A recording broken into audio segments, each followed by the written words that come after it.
एक ग्राहक जब भी जीबी रोड पर जाता था, जीबी रोड पर जाने के बाद उसका एक मनपसंद कोठा होता है और मनपसंद कोठे पर मनपसंद एक लड़की होती है। जैसे ही वो कोठे पे पहुंचता है, वहां जाने के बाद डिमांड करता है, मुझे लता चाहिए। लता की डिमांड करता था और लता उसके लिए आ जाया करती थी। लेकिन 22 अगस्त 2019 की ये बात है। जैसे ही वो उस कोठे पे पहुंचता है और लता की डिमांड करता है, तो लता के बारे में कोई कुछ भी नहीं बता पाता।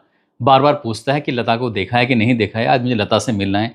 वो बारी बारी से हर कोठे में जाने की कोशिश कर रहा था, लेकिन इसी बीच में जो कोठे की मालकिन होती है उसको डांट कर फटकार कर वहां से भेज देती है। एक दो दिन बीत जाता है, एक दो दिन के बाद फिर से वहीं आता है। वहीं आने के बाद वो फिर से लता को ढूंढने लगता है। जब लता को ढूंढ रहा था तो दूसरे तीसरे दिन के बाद भी लता मिलती नहीं है। इस हिसाब से वो लगातार एक सप्ताह तक कोठे पे आता है और आने के बाद फिर वो एक ही डिमांड करता था कि मुझे लता से मिलना है। लेकिन लता के बारे में कोई भी कोई इन्फॉर्मेशन दे नहीं रहा था। इसी बीच में कोठे की मालकिन कहती है कि तू अकेला नहीं है, तेरे जैसे कई और भी आशिक उसके आते हैं, हो सकता है किसी आशिक के साथ चली गई हो, लेकिन अब यहाँ लता नहीं रहती है। जब इस तरह की बात आती है तो वो लड़का बहुत ज़्यादा उदास होता है, परेशान होता है, लेकिन उसकी हिम्मत टूट नहीं रही थी। फिर से वो कोठे पर आ जाता है। आने के बाद जो उसकी सबसे खास सहेली होती है लता की, उसके पास पहुंच जाता है और उससे जाकर कहता है कि मुझे सिर्फ लता से बात करनी है, मुझे उसका पता बता दो, कहाँ मिल सकती है। तो उसकी सहेली ने कहा कि जिस दिन वो यहाँ से गई थी, आखिरी बार मैंने एक लड़के के साथ देखा था और वो लड़का जो रहता है वो तुर्कमान में रहता है, तुम्हें वहां जाना चाहिए। जब इस तरह की बात थी, वो लड़का सीधा तुर्कमान पहुंच जाता है और जिसके पास जिसके साथ बताया गया था उसी के पास पहुंच जाता है। वहां जाने के बाद उससे बातचीत करने की कोशिश कर रहा था। जिस लड़के से वो बातचीत करने की कोशिश कर रहा था उसको बिल्कुल भी नहीं पता था कि आखिरकार ये यहाँ क्यों आया है, किस मसले में आया है, किस मसले में नहीं आया है। इसके बाद वो यहाँ से चला जाता है, ऐसा कि जैसे फिर वापस लौट कर आता ही नहीं है।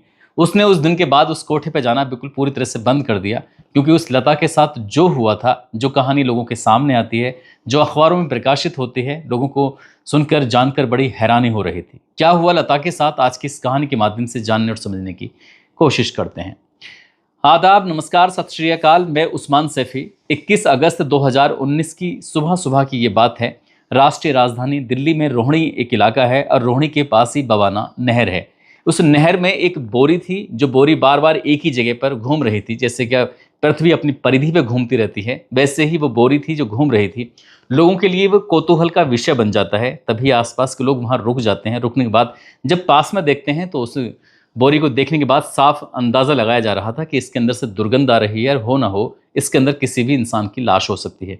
जैसे ही पुलिस कंट्रोल रूम को ये सूचना दी जाती है, पुलिस कंट्रोल रूम को सूचना मिलने के बाद पुलिस मौके पर पहुंचती है और पुलिस ने जो देखा तो पुलिस खुद हैरान थी। बाकी एक बोरी है जो वहीं पे अपनी ही परिधि पे चक्कर लगा रही थी। पुलिस ने उस बोरी को बाहर निकलवाया और बोरी को खोल कर देखा तो एक महिला की लाश थी। उस महिला की लाश को 6 टुकड़ों में काटा गया था। गर्दन अलग थी, उसके दोनों हाथ अलग थे, दोनों पैर अलग थे और धड़ अलग था। इस हिसाब से पुलिस ने उन हिस्सों को जोड़ा और जोड़ने के बाद पता चलता है कि वो एक महिला की लाश है। लेकिन कौन महिला है, कहाँ से आई है और इसकी हत्या क्यों की गई है, बहुत सारे सवाल थे। पुलिस इन सवालों के जवाब तलाशना शुरू कर देती है। पुलिस इस लाश को कब्जे में लेने के बाद सीधा पोस्टमार्टम के हाउस भेज देती है और वहाँ से रिपोर्ट आती है कि इसके साथ कोई जाति, कोई मारपीट वगैरह कुछ भी नहीं हुआ है, लेकिन इसके साथ सीधा ही जैसे एक ही बार में इसकी हत्या कर दी गई है। अब पुलिस ने इस महिला के संबंध में जितनी भी जानकारी थी, न केवल दिल्ली में बल्कि आसपास के भी प्रदेशों में ये सूचना भेज दी जाती है कि इस तरह से लगभग उस महिला की उम्र 25 साल के आसपास बताई जाती है और 25 साल की कोई भी ऐसी महिला कोई गुमशुदा हुई हो, गायब हुई हो पिछले 1 हफ्ते में या 2 हफ्ते में, जो भी जानकारी हो वो पुलिस से संपर्क करे। जैसे पुलिस ने ये इस तरह की सूचना दी, पुलिस लगातार इंतजार कर रही थी। पुलिस ने अपनी तरफ से तमाम कोशिशें की, लेकिन तमाम कोशिशें करने के बाद भी पुलिस को कोई सफलता हासिल हो नहीं रही थी। और धीरे धीरे करके ऐसे ही वक्त बीत रहा था और जब वक्त बीत जाता है लगभग 72 घंटे से ज़्यादा का, तभी पुलिस ने उस लाश का अंतिम संस्कार करा दिया, क्योंकि उसके परिवार की तरफ से, उसके घर की तरफ से कोई भी कोई सूचना ले नहीं रहा था। लेकिन एक दिन की तारीख है 29 अगस्त 2019। एक पुलिस स्टेशन है के एन काटजू पुलिस स्टेशन की घंटी बजती है और जैसे ही घंटी बजती है तो एक व्यक्ति का फ़ोन आता है। वो व्यक्ति कहता है कि आपको तुर्कमान गेट में जाना चाहिए। तुर्कमान गेट में एक व्यक्ति है जो कपड़ों की फेरी लगाता है, जिसका नाम अयूब है। यदि आज आपने उसको नहीं पकड़ा तो देख लेना वो ज़िंदगी में कभी आपके हाथ नहीं आएगा, क्योंकि वो यहाँ से पूरी तरह से भागने वाला है। पुलिस को लगता है कि इस तरह की बात क्यों कर रहे हो, तभी कहता है कि आप एक बार उसको पकड़ के तो देखिए, आपको बहुत बड़ा सबूत हासिल लगने वाला है, आपको कुछ एक बहुत बड़ी जानकारी हासिल लगेगी। जैसे पुलिस ने इस सूचना को गंभीरता से लिया और गंभीरता से लेने के बाद पुलिस तुर्कमान गेट पहुंच जाती है और तुर्कमान गेट में जाने के बाद जब देखती क्या है कि जो ये व्यक्ति है जिसका नाम अयूब है, अयूब उर्फ विक्की, जो कि कपड़े की रेहड़ी लगाता है और मोहल्ले में इधर उधर घूमता रहता है, जो कपड़े बेचता है, तभी ये पता चलता है कि उसने यहाँ से भागने की सचमुच में प्लानिंग कर ली थी और उसने अपने घर का जो भी सामान था उसको पैक कर लिया था। यहाँ से निकलने की वो पूरी तैयारी में था। पुलिस ने जैसे ही दरवाज़ा खटखटाया तो अयूब निकल के आता है। अयूब से पुलिस बातचीत करती है और बातचीत करने के बाद उससे पूछती है कि अयूब तुम कहाँ जाने वाले थे, कहाँ नहीं जाने वाले थे, क्या बात है, क्या नहीं, ऐसा यहाँ से क्यों जा रहे हो। जो पुलिस ने उसे तमाम तरह के सवाल करना शुरू कर दिया तो वो इधर उधर की बातें करना शुरू कर देता है। पुलिस आखिरकार उसे अपने साथ पकड़कर सीधा थाने लेके आती है और थाने लाने के बाद उससे दिल्ली शहर को छोड़ने का जो कारण पूछा जाता है तो पुलिस के सवालों के सामने ज़्यादा देर टिक नहीं पाता और वहाँ से एक सच निकल के सामने आता है। वो बताता है कि साफ साल 2008 में उसकी शादी होती है। शादी के बाद उसको एक एक करके 3 बेटे भी पैदा हो जाते हैं। लेकिन साल 2015 की ये बात है, दिल्ली के जीवी रोड में जाता है और जीवी रोड में जाने के बाद उसकी मुलाकात होती है लता उर्फ सलमा नाम की एक महिला से। जैसी मुलाकात होती है, वो देखने में सुंदर तो है ही, लेकिन उसकी बातचीत करने का जो उसका ढंग रंग है वो बहुत ही अच्छा है और पहली ही नज़र में उस महिला से उसको प्यार हो जाता है। और जैसे उससे प्यार होता है तो वो उससे लगातार मिलने के लिए आता जाता था, लेकिन उसकी बीवी को, उसके बच्चों को इस बारे में कोई जानकारी नहीं थी।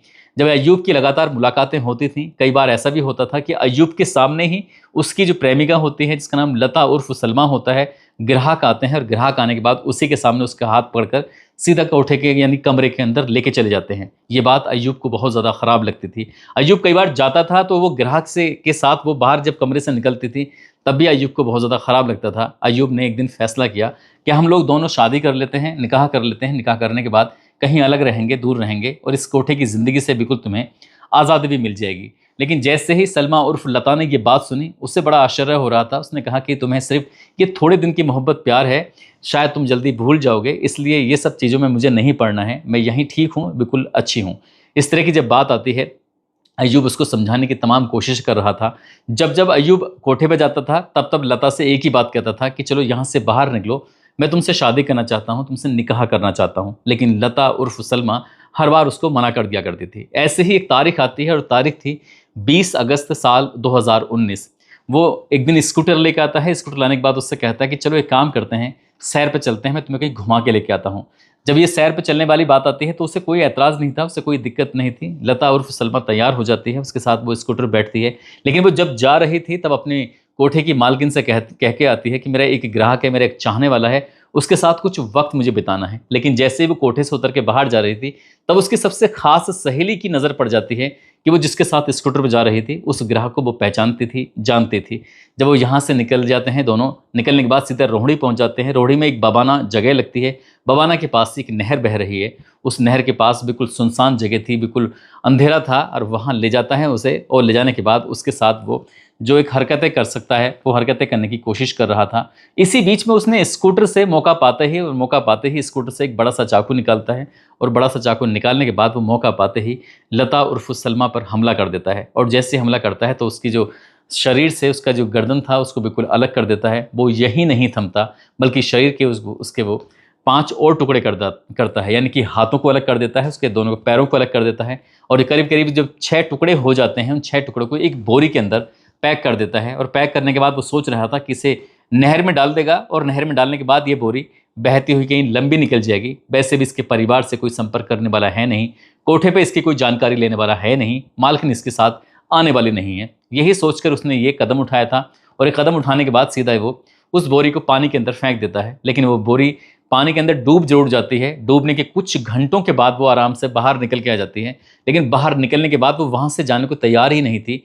जहाँ यहाँ से आते जाते लोगों की नज़र उस बोरी पड़ती है और बोरी को जब देखा जाता है तो उस बोरी को देखने के बाद साफ अंदाज़ा लगाया जा रहा था कि इसके अंदर एक लाश है। पुलिस ने आखिरकार उस अय्यूब को भी गिरफ्तार किया और गिरफ्तार करने के बाद इस घटनाक्रम का खुलासा किया। और जब घटनाक्रम का खुलासा होता है तो लोगों को यकीन नहीं हो रहा था। यदि उस लता का एक और चाहने वाला, उसका जो ग्राहक था, अगर उसके कोठे पे ना जाया करता था, ना उसको न मिलता, ना उसको प्यार करता, तो शायद कभी भी लता उर्फ सलमा हत्याकांड का कभी खुलासा नहीं होता। पुलिस के लिए ये एक थाली में रखा हुआ भोजन था जो बहुत ही आसानी से मिल जाता है, जैसे वैसे ही पुलिस के लिए आसानी से ये खुलासा हो गया था। लेकिन पुलिस ने 21 अगस्त से लेकर 29 अगस्त तक तमाम कोशिशें की थी, लेकिन इस हत्याकांड के संबंध में पुलिस को कोई जानकारी नहीं मिल पा रही थी। लेकिन एक ग्राहक का ऐसा फ़ोन आता है कि पुलिस के लिए रास्ते खुल जाते हैं और पूरे घटनाक्रम का खुलासा हो जाता है। पुलिस ने उसे गिरफ्तार किया और गिरफ्तार करने के बाद उसको जेल भेज दिया। इस घटनाक्रम के बारे में जब उसके तीनों बच्चों को यानी बेटों को ये बात पता चलती है, उसकी पत्नी को ये बात पता चलती है, उसके परिवार के लोगों को ये बात पता चलती है, तो उन्हें यकीन नहीं हो रहा था कि वो चोरी छिपे से वो कोठे पे जाता था और कोठे पे जाने के बाद एक लता नाम की लड़की से मुलाकात किया करता था। दोस्तों, इस पूरे घटनाक्रम को सोने का उद्देश्य है किसी को परेशान करना नहीं है, किसी का दिल दुखाना नहीं है, बल्कि आपको जागरूक करना है, आपको सचेत करना है और ये भी बताना है कि कोई इंसान जब पाप करता है तो उसके पापों की सज़ा उसको यहीं पे ही पहली बार मिल जाती है। हालांकि ये भी कहा जाता है कि मरने के बाद इंसान के कर्मों का भी हिसाब किताब होगा, लेकिन ये भी कहा जाता है कि मरने से पहले ही उसके कर्मों का हिसाब किताब हो जाता है। ऐसे ही अय्यूब के कर्मों का भी हिसाब किताब हुआ और वो सलाखों के पीछे ज़िंदगी गुजार रहा था और साथ ही उसके बच्चे हैं, वो किस तरह से उनकी जीवन यापन हुआ होगा, ये कैसे जीवन कट रहा होगा, आप सहज ही अंदाज़ा लगा सकते हैं।